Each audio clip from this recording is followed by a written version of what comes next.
Romanos 6:23. É uma das declarações mais profundas e completas de toda a teologia bíblica, pois em um único versículo o apóstolo Paulo resume o destino do homem sem Deus, o caráter do pecado, a natureza da graça e a obra redentora de Cristo. Quando Paulo afirma que o salário do pecado é a morte, ele não está se referindo apenas à morte física, mas a uma separação total entre o homem e Deus. A palavra utilizada para salário indica pagamento justo, algo que é devido, revelando que a morte não é um castigo arbitrário, mas a consequência legítima do pecado. Desde o Éden, Deus estabeleceu que o pecado produziria a morte, pois o pecado rompe a comunhão com a fonte da vida. Essa morte se manifesta espiritualmente no presente, na alienação de Deus, e se consumará eternamente, se não houver redenção. O pecado, portanto, não é apenas um erro moral, mas uma rebelião contra a santidade divina, e seu resultado inevitável é a morte. Em contraste absoluto,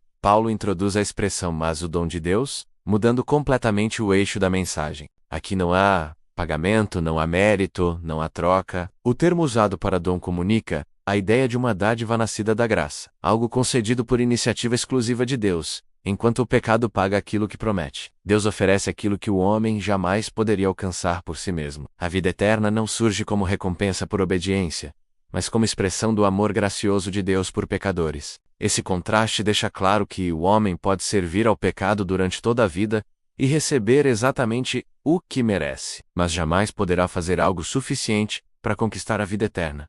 Ela só pode ser recebida. Quando Paulo afirma que esse dom é a vida eterna, ele está falando de muito mais do que uma existência sem fim. Na perspectiva bíblica, vida eterna é uma nova qualidade de vida, restaurada e reconciliada com Deus, iniciada no presente e consumada na eternidade. É a vida que flui da comunhão com o Senhor, que vence a morte espiritual e culmina na glorificação. Essa vida não se resume à duração, mas à plenitude, pois é a participação na própria vida de Deus. Por isso, ela não pode ser produzida pelo homem caído, mas somente concedida pelo Criador. Paulo afirma ainda que essa vida eterna é por Jesus Cristo, nosso Senhor, e essa declaração carrega um peso teológico profundo. O dom não é concedido à parte da justiça de Deus, nem em contradição com sua santidade. Ele vem por meio de Cristo, porque Cristo assumiu sobre si o salário do pecado. Aquilo que o pecado exigia, a morte, foi plenamente cumprido na cruz. Jesus recebeu o salário que não era seu, para que o homem pudesse receber o dom que não merecia. Assim,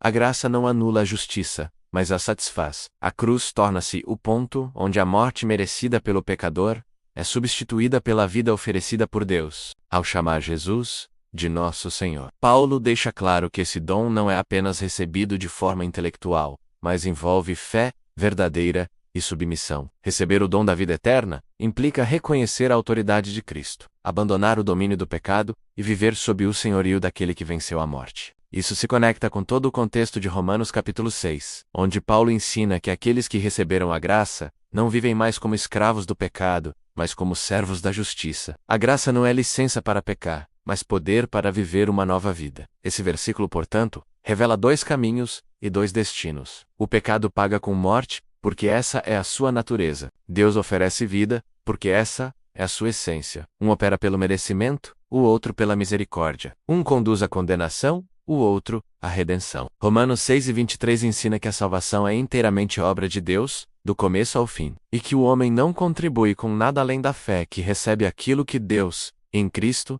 já realizou. A vida eterna não é uma conquista humana, mas uma dádiva divina, oferecida a pecadores, sustentada pela graça e garantida pela obra perfeita de Jesus Cristo.